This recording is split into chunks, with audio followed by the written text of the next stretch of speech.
Gente, eu vim aqui falar com vocês sobre BBB, mas assim, antes eu tenho que fazer aquele meu preâmbulo louco e que às vezes eu não chego em lugar nenhum. Bom, se eu não chegar em lugar nenhum, eu deleto essa porra desse vídeo, foda-se, enfio minha opinião no cu. Mas sabe aquele papo de representatividade importa? Então, importa mesmo. E ela constrói na gente imaginários muito fortes e que a gente nem tem noção. Só que isso leva tempo pra maturar. Bom, deixa eu introduzir meu pensamento. Inegavelmente, o Dr. Fred é o protagonista dessa edição. E em tese, seguindo pelo menos os últimos 3 modelos, ele tem tudo pra ganhar, já que ele é muito perseguido. E a gente pode ver que perseguição gera protagonismo e vitória. Thelminha, perseguição, protagonismo, vitória. Juliette, perseguição, protagonismo, vitória. Arthur, perseguição, protagonismo, vitória. Só que o problema do Dr. Fred é que ele é preto. Ah, mas Thelminha também não é preta! Mas Thelminha não errou, meu bem. Thelminha não falou nada que manchasse a reputação dela. Sabe aquela coisa de que o preto tem que ser 30 vezes melhor? Porque o Arthur fez uma comparação da Nath com a Eslovênia com base no racismo estrutural, né? Porque elas duas tinham comportamentos iguais, mas a Nath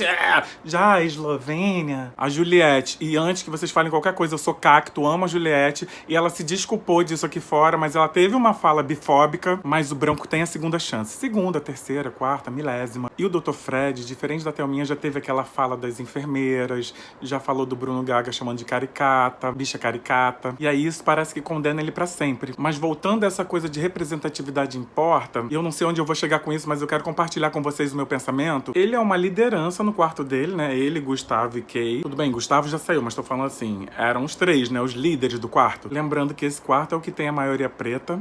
César Black, Saraline, Marvila, Menino Gabriel. E tinha o branco... Já esqueci o nome dele, gente. Christian, que não aceitava, era como se fosse assim, é pra eu estar ali no lugar dele, do lado de Gustavo e Kay, pô. Eu que sou louro, alto, sarado, tenho um tupete invejável, e aí já foi o primeiro a meio que trair o grupo com a desculpa de que ia colher informações no outro grupo. Depois vocês viram que os próprios Gustavo e Kay foram se desgrudando do Dr. Fred com a desculpa que a religião dele dá medo. Sendo que todo mundo curte carnaval de boa e eu ouvi lá nas escolas de samba falando de orixá e palavras iorubá e tá tudo certo. Aê, barrei, ela é oia, ela é oia, oia. Aê, barrei, é isso aí.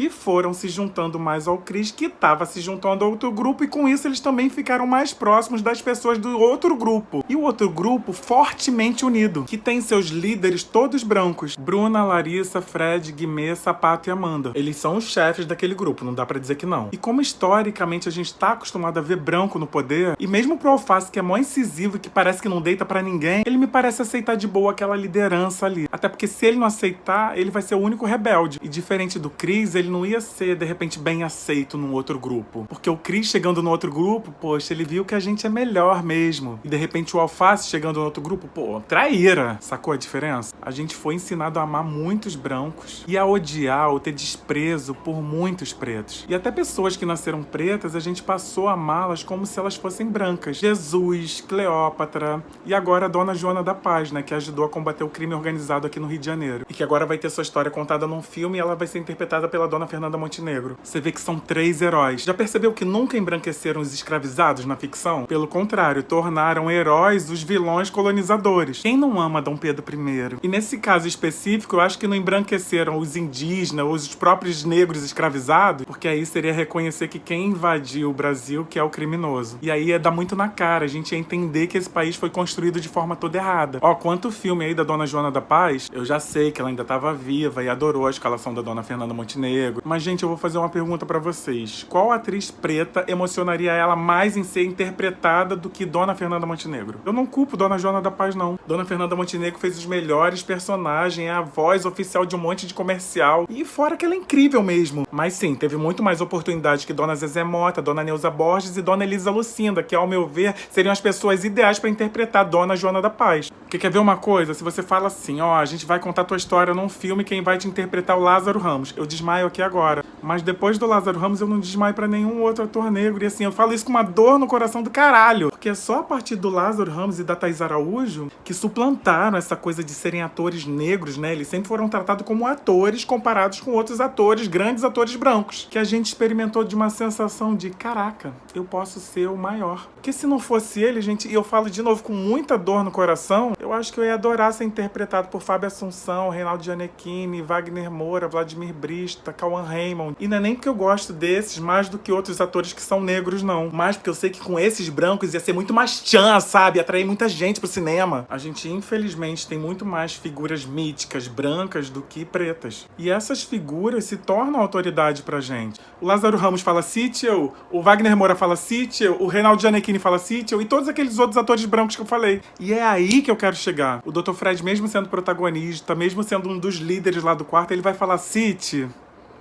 E ninguém vai fazer. Nem o povo lá dentro e nem a gente aqui fora. A gente, historicamente, não tá acostumado a fazer isso pra preto. Mas pra branco a gente faz desde 1500. Naquela época, forçadamente, mas fizemos. E como eles criaram um conjunto de símbolos muito forte pra conferirem a si mesmos autoridade, pô, os anjos são todos brancos. O diabo é preto. É muito mais fácil receber a ordem e dar a segunda chance pra uma pessoa que é branca. E aí, um último pensamento. Imagina o sapato no lugar do Dr. Fred e o Dr. Fred no lugar do sapato. Porque o que o Dr. Fred fez quando ele foi lá pro quarto secreto e viu que Sapato e Amanda pararam de conversar quando a Bruna chegou e falaram, ó, para o assunto. Foi usar isso estrategicamente, contando pra Bruna de forma a querer enfraquecer o grupo adversário. Porra, jogada de mestre. Se ele fosse branco, né? E aí, tanto lá dentro da casa isso foi visto de forma escrota, quanto aqui fora, pra um monte de gente dar razão pro Sapato ficar com essa implicância com ele, não tirar o nome dele da boca. Mas imaginem se fosse o Dr. Fred que não tivesse superado uma besteira que aconteceu na primeira semana, que não tirasse o nome do Sapato da boca e fizesse todo mundo do quarto dele tomar ódio, ranço mortal do Sapato. Primeiro que ele não ia conseguir convencer o quarto dele a ficar com ódio mortal do Sapato só por causa de uma besteira dessa. E a gente aqui fora ia ficar, ai que cara chato, não tira o nome do Sapato da boca, vai construir a própria história, porra. Mas vou falar pra vocês, o Dr. Fred nem chegaria ao ponto de problematizar aquela besteira. E sabe por quê? Porque a gente tá acostumado com a rejeição desde o dia que a gente nasce até o dia que a gente morre. E o que ele fez tinha a intenção de gerar a rejeição da Bruna, pelo menos, contra o Sapato e a Amanda? Tinha. Mas isso mexeu com os brilhos do Sapato. Ele sempre foi assim, ele tá acostumado a ser aceito, desde sempre. Ele tá acostumado a falar City e todo mundo...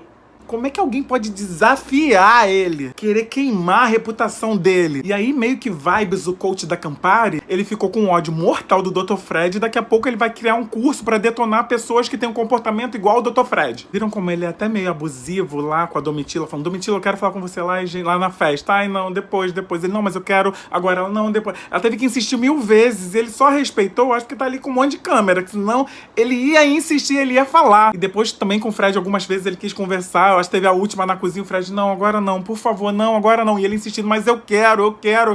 Enfim, por causa das câmeras, ele desistiu. E dá pra ver que a vontade dele é de berrar. Eu vou falar assim e tu vai me ouvir, caralho. Mas ali no BBB ele pode ser julgado. Ainda tem essa de que o Gustavo saiu num paredão com Domitila e Fred. Então tem que respeitar esse cara. Ai, como assim? Então, gente, dito isso, eu sei que é quase pedir uma reprogramação nas nossas mentes. Mas vamos tentar enxergar o Dr. Fred como líder foda que ele tá sendo, como inspiração e como ser humano que erra e que pode ter a segunda chance e deixar ele na casa, porque se isso acontecer vai ser uma puta de uma revolução pra gente que é preto. A gente vai poder ter a esperança em ter o perdão.